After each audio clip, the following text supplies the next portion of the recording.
How's it going, guys? Topic for today's video, the key to success and long-term fulfillment. Alright, so I'm basing this video off of a book that I read probably at least 5 years ago. I'm pretty sure I read this book. The book is called Mastery by George Leonard. It's an absolutely fantastic book. It's a really short book, which is good too. It's really concise, to the point. So what George talks about in this book is he talks about basically the process of achieving mastery in one type of discipline that you're interested in. So whether you're interested in any type of sport, say like tennis, or you say you want to, become successful with YouTube, or say you want to, be a master at some sort of martial art. He goes into the detail about how the mastery process works. So what are the types of things that you should expect? Now the thing is, this type of information to most people really kind of sucks, because most people are looking for a quick fix solution. We live in the magic pill world where it's like, I want to be enhanced immediately. Fix me now. Take this pill and then I'll feel better. That is the type of reality that most people live in, is that they want that quick fix solution. And trust me, I've been there myself. I'm not talking down on anyone like that. But to be able to recognize it within yourself and understand that if I want to become really good at something, it's going to take some time, it's going to take some work, it's going to take consistent effort over a long period of time. Now in the book he goes over the mastery curve. So basically when you start to learn a skill, say you're learning how to play tennis, when you start to learn, you're going to learn a lot, and you're going to learn very quickly, and you're going to have this big spike. You're going to have this big spike of basically of your skill improving, right? And then what tends to happen is that afterwards you hit a plateau, and you just plateau for a long time, right? And then after putting in that consistent effort, what happens? You get another spike. So you get these kind of like intermediate, spikes of improvement in whatever you're doing, followed by the long plateau. And what he really harps on is that you want to ride that plateau. You really want to ride it, because if you're riding that plateau, eventually you're going to get it. Eventually you're going to make that improvement that you're looking for. But the thing that is really important is that in order for you to ride the plateau, to be putting in consistent effort without getting a tangible outcome or a tangible result immediately, is that you've really got to enjoy what you're doing. And so that's something that I really harp on a lot, is you want to do the things that you're most passionate about, because you're going to be able to ride that plateau until you get that next level of success that you're kind of hoping for, but you're not basing the whole activity on getting that tangible result, because you're doing it because you actually enjoy doing it. Now he also goes into 3 different archetypes of patterns of how we kind of go about, learning new skills. So the first one is the obsessive.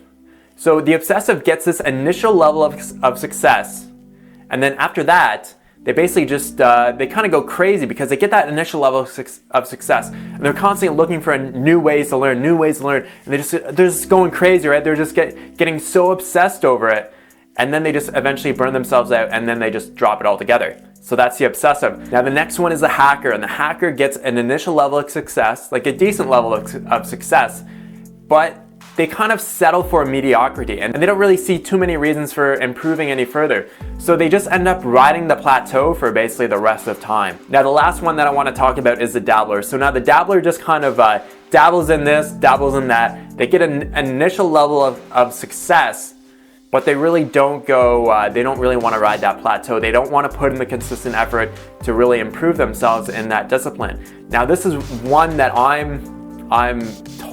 totally do it all the time. It's one reason why people are like, wow, you know so much. And it's like, because I've dabbled in so many things that I have like a basic understanding of so many different disciplines, right? So many different sports. I know how to play like at a basic level, but I haven't actually gone to the point where like I've really kind of sat down and be like, yeah, I want to do this for the long term. And I actually, put in that consistent effort. Now I have a really good example of the mastery curve, and it's actually with my YouTube video views of all things. So YouTube is something that I've been doing for over 2 years now. So I started mid-December of 2011, so 2-year anniversary on YouTube.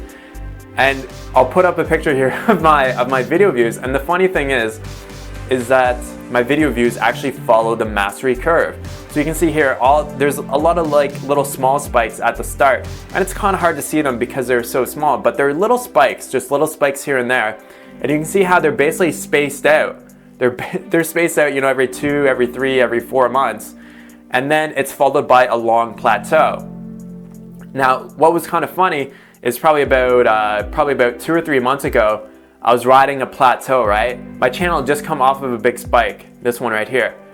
And I was just riding that plateau, and I was like, fuck, I'm really due for another spike soon. And then 1 month ago with the Fruitarian Lonnie Jane video, that made a huge spike. So basically right now with my channel is I know it's on another plateau now. I see my video views have just kind of leveled off, and the level that it's at now in terms of video views is much higher than it was say a month and a half ago. So I've hit another level. I've had that next level of success, and I'm gonna keep doing it. I'm gonna keep doing YouTube, right? I'm not just gonna like be like, oh shit, you know, I hit another plateau, right? I understand the process of achieving success in this long-term fulfillment. So the reason that it makes it easy for me to do this, to do YouTube, is because I actually fucking enjoy doing it, right? It's what I'm passionate about. I love it. So if you're looking for things that you want to actually get long-term fulfillment out of, is you want to focus on doing the things that you actually enjoy. It's like such a crazy concept, but so many people are doing things that they don't enjoy and hoping to get results out of it. And that's the only reason why they're doing it, is they're doing it for the results. They're not doing it for the actual enjoyment of doing it. Now, this is a topic that I want to keep talking about because it's really, really important, because society has so got you fixated on getting that, getting enhanced through the magic pill kind of way of thinking, through getting immediate gratification. And this is the complete opposite.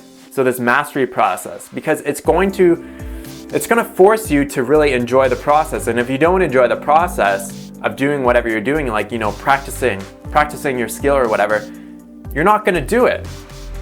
You're not going to do it. So it really kind of forces you to focus on your passions.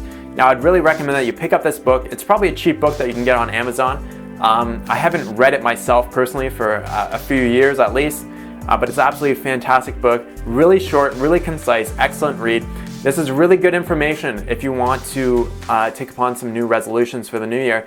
A new year, new you. Definitely put some great information in your mind. Pick up Mastery by George Leonard. Awesome. Thanks so much for watching, guys. Have a great day. Talk to you soon. Peace out.